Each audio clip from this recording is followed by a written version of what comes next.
Hi guys! Welcome back to my YouTube channel yan. Nakita nyo naman sa title ng video kung ano pag-uusapan natin and yun. So, i-click mo na yung subscribe button at notification bell para updated ka sa lahat ng video ko.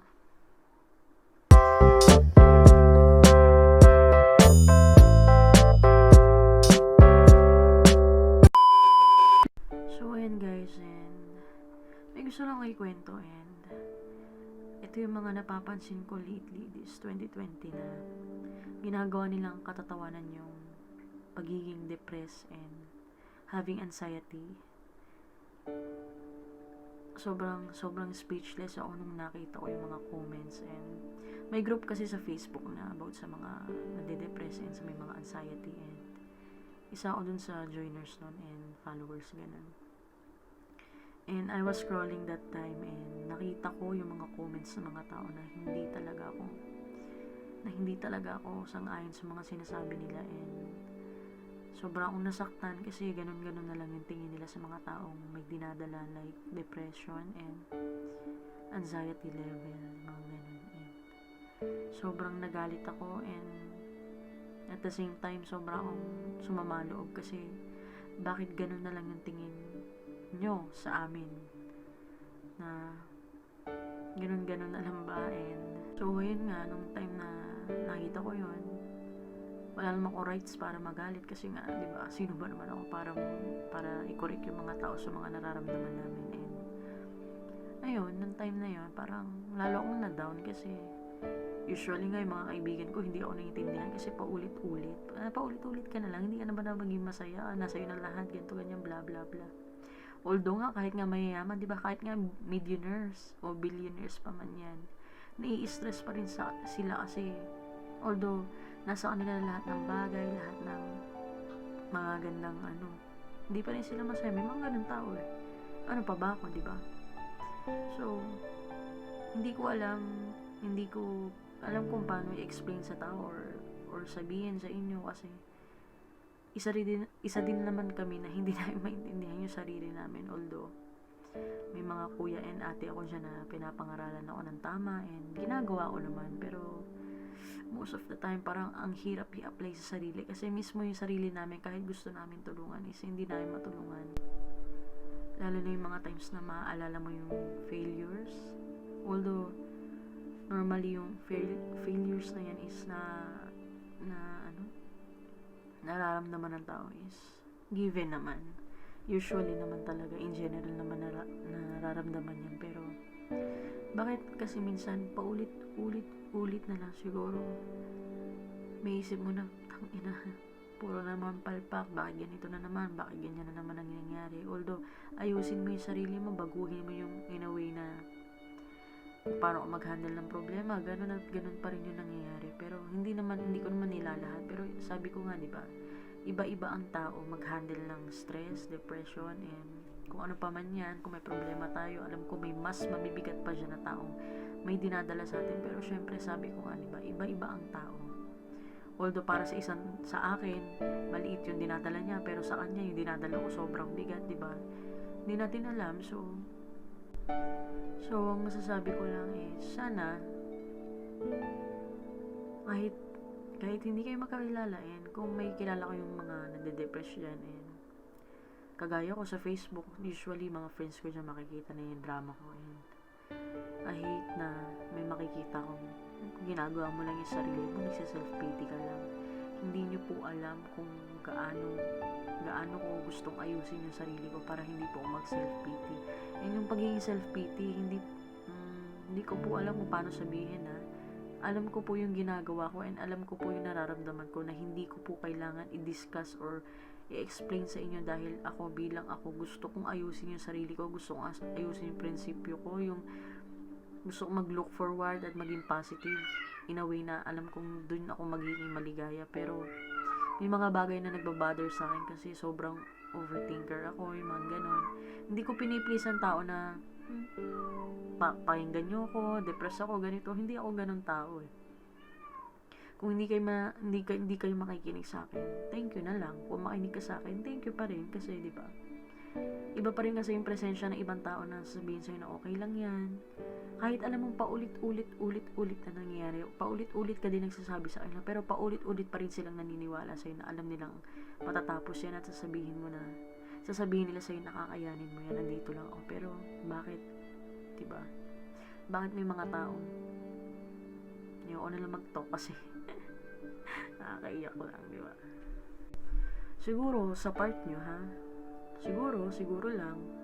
Siguro sa part nyo, napakadaling sabihin na huwag mo na intindihin yan, gawin mo yun dapat, alam mo naman yun dapat. Pero sana nga pag narinig namin yun, sana ganun lang din kadali sa amin na ultimo, ang hirap i-explain ang hirap, sobrang hirap. Na alam mo yun, ultimo ako bilang ako, ha, gusto ko din baguhin yun in a way na kung paano ako mag-isip, in a way kung paano ako dumiskarte sa buhay. Hindi naman ako ganito dati, so sobrang sakit sa akin na sabihan ako ng gano'n na ikaw naman ang pumili ng ganyang buhay kasi, di ba? Hindi naman, sino man pipili na mas stress, di ba? Wala naman eh. So, bakit mapipili maging depressed? Eh, pwede ka naman maging masaya, wala ka naman kailangan isipin. So, hindi naman lahat ng tao masaya kasi although kahit may problema, may masaya. May problema naman na minsan hindi natin ma-handle, minsan, di ba? Ewan, ang hirap i-explain sa mga taong sarado yung isip about sa mga ganitong sitwasyon talaga. May times pa na sasabihin na nagpapaawa ka lang sa tao and all, blah blah blah blah blah blah. Tangina. Bakit ka magpapaawa sa tao tapos magsasabi ka ng mga nararamdaman mo or feelings mo sa mga tao and sasabihin nila nagdadrama ka and nanggagago ka ng tao for you to have sympathy? No. That's a big no. Sobrang kabubuhan yung mga ganun. And kagaya nga namin, ako, mas pinili ko na lang tumahimik kaysa magsabi sa ibang tao kasi nga, ganyan yun usually na naririnig namin na ang drama mo, nagse-self-pity ka, ganito, ganyan, blah, blah, blah, blah, blah, blah. Diba? Alam mo yun, na mas lalong bumibigat lang yung pakiramdam na sa halip na maikwento mo sa tao yung nararamdaman mo, na sa halip na mabawasan yung sakit, na mabawasan yung bigat, pero isa din sila sa mga taong dinadown ka. Alam mo yun, ang sobrang hirap i-explain sa part namin na ewan ko talaga. May mga times naman na may mga tao naman nakakaintindihan.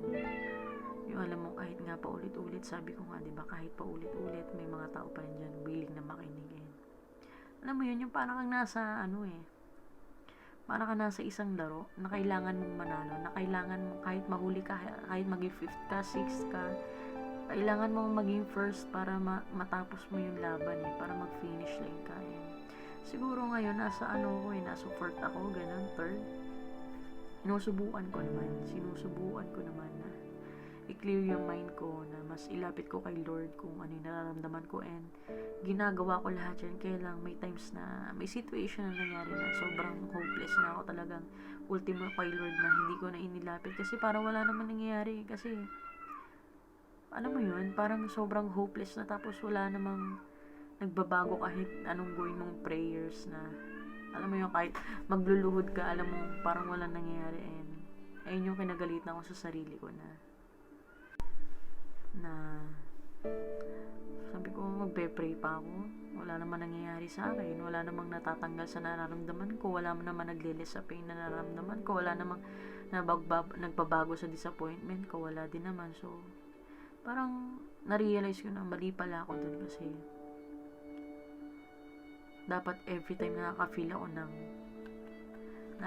ng gaan sa dibdib ko, dapat patuloy pa rin tayo nagpe-pray kay Lord para i-guide niya tayo sa lahat ng decision, sa lahat ng trials na nangyari sa buhay natin, and dapat hindi natin siya makalimutan, diba? Alam ko madami na de-depress dyan na tao na sa halip na tumaas ka, lumulubog kasi isip ka pa rin ng isip ng mga bagay na alam mo namang mas lalong ikakababa. Pero alam ko in time, matatapos din sana. And wala naman tayong ibang gusto kundi maging masaya, pero parang ang damot, diba? Pinipili naman natin na gawin yung tama, pero Bakit ganun, di ba? Sa lahat ng kagaya ko dyan, sana alam niyo yung nararamdaman ko and naiintindihan niyo yung nararamdaman ko. And para sa mga kilala ko dyan na nag-guide sa akin, sinusubukan ko naman po, 100% sinusubukan ko po. And sana, parang kasing therapy yan eh. Usually kasi nung nagkaganito ako, nagpa-check up ako one time and may iniinom akong tablet noon, pampakalma ng utak kasi baliw na. So, in the meantime, ayun, medyo nag-chill na ako nung time na yun and alam ko madaming tao nakakaalam nun, di ba? May mga iniinom na tablets, medicine na para pampakalma, ayun, alam nyo na. And sa mga kailangan na ng help, much better siguro mag-consult na kayo sa doktor na kung anong dapat gawin. Usually, ano ka naman dun eh, para kang isa-seminar na ganito, ganyan. Ipaparealize sa'yo yung mga nangyari sa mga buhay-buhay natin. And yes, may enlighten ka naman sa mga talks nila doon. And, ayun, in years pass, ganun pa rin. Tinatandaan ko pa rin naman yung sinabi sa akin ng doktor and ginagawa ko pa rin naman. And sa bagay, may mga times talaga tayo na nadadapanan naman tayo and ang hirap na naman bumalik, kagaya na nangyari sa akin ngayon, nadapanan naman ako and ayun, mapapabuntong hininga ka na lang talaga. Yung alam mo mga bagay na nangyari na naman, so siguro this time kakayanin ko naman and gusto ko na rin magbago, gusto ko na rin alisin yung mga salita na nasa ulo ko na alam ko namang as me is maayos ko ng sarili ko na hindi ko kailangan ng ibang tao para maging okay ako. Siguro may mga wisdom lang akong kaibigan dyan na pinapayuhan ako and yet syempre wala namang makakaya tulong sa atin kundi sarili natin, pero syempre as a support din ng mga kaibigan natin, syempre number 2 yan, mga kaibigan natin na nakasurround sa atin kung talagang inaalalayan ba nila tayo. Kasi para sa akin para sa sitwasyon ko ngayon, para akong bata na kailangan ko may umaalalay sa akin. Alam niyo yun guys, gets nyo ba yun? Yung parang nagsisimula ulit akong lumakad, yung parang baby ka na natututo ka lang lumakad, parang ganun yung feelings eh. Hindi ko alam kung magigis nyo kasi syempre diba, sabi ko nga iba-iba tayo, hindi tayo pare-parehas. Sa lahat ng sinasabi ko dito is based on my experience. Hindi ko sinasabi lahat lahat ng to is experience ko lang sa sarili ko and para sa akin, sa mga katulad ko, sana lumaban pa tayo. Alam ko may mga times na sobrang may mga times talaga tayo na suicidal na and sobrang sakit na, kahit iiyak mo walang nababawas sa nararamdaman mo, wala man lang. Alam mo yun, sabi nga nila pag nasasaktan ka, umiyak ka, mawawala yun pag umiyak ka. Pero kami kahit anong iyak ko siguro, kahit umiyak ako ng dugo, parang walang nagbabago eh. And alam mo yun, parang minsan pinipilit mo na lang matulog, tapos i-pretend mo na lang bukas okay na, pero hindi naman talaga. May mga times akong ganyan nang ayoko nang lumabas ng kwarto, ayoko nang lumabas kasi wala, ganun pa rin at ganun, diba? Yung feeling na kahit magtrabaho, ayaw mo na magtrabaho kasi what for, diba? For what pa? Ano daw? Dumating din ako sa times na gusto ko na lang matulog kasi pag natutulog ako doon naglilis yung pain. Doon nawawala yung pag-iisip ko, doon napapahinga yung utang ko. Utang. And dumating nga ako sa stage na gusto ko na lang matulog kasi pag natutulog ako, wala akong nararamdaman na sakit. Wala akong nararamdaman na failures, wala akong nararamdaman na disappointment, wala akong nararamdaman na pain. Wala akong nararamdaman na gusto ko na lang talaga matulog kasi doon ko nakikita yung peace and doon ko nararamdaman na okay ako, komportable ako. And may times talaga na pinilit ko talaga matulog kahit hindi ko kaya matulog. Minsan, pinaka-worst pa na nangyari sa akin, may times na siguro 3 days ako hindi natulog straight talaga. 72 hours ako hindi natulog para lang matulog ako ng mahaba, diba? Para akong tanga. May mga times na gano'n na nangyari sa akin. May times na may hindi ako magawa na may hindi ako makuha na gusto ko. Mabilis ako magalit. Mabilis ako mag-irritate kasi nga, alam mo yun, sobrang eager ko sa mga bagay na alam mo namang hindi naman dapat minamadali. Alam mo yun, may mga ganun times ako and yet, ganun at ganun pa rin and binabago ko naman and ayun lang. Madami pa, pero hindi rin ko naman kailangan himay-himayin dito para maintindihan nyo. Ang gusto ko lang malaman nyo is, hindi rin biro yung mga ganitong, kagaya ko na may ganitong sitwasyon and ganitong mindset, ganitong level ng depression and ang gusto ko lang din malaman nyo, hindi nakakatawa at mas lalong hindi katatawanan yung mga nararamdaman namin kasi sabi ko nga, diba, ulit-ulit tayo, iba-iba po ang taong mag-handle ng problema or sinasabi nga nila, solusyonan mo, ganito, ganyan, madali na masolusyonan. Sana nga, ganun na lang kadali, diba? So, sana walang word na nabuo na depression, diba? May mga levels nga kasi yan. So, hindi ko rin nilalahat, pero sana, maging aware kayo sa mga taong sinasabi na minsan hindi na nila kaya. Talagang dumadating ako sa time na ganyan na sobrang hopeless na nasa level na talaga ako ng gusto ko na mamatay talaga, ayoko nang gumising, ayoko nang kumain. Dumating nga ako sa time ng 2017 siguro, bago ko makilala yung partner ko. 2017 ba? 2018 siguro. 2018. Umuwi ako ng Pilipinas lang kasi may family problem. Sobra akong namayat, sobrang hopya ko talaga nun. Kasi wala akong gana talaga sa lahat ng bagay. Ultimo sa love life, sobrang as in, wala na akong pakialam kung banggain ako ng jeep dyan or motor or sasakyan, wala na akong pakialam. Talagang sobrang, kahit kurot-kurotin mo, kahit saksakin mo siguro, wala akong mararamdaman, ganun. Dumating talaga ako sa point na yan.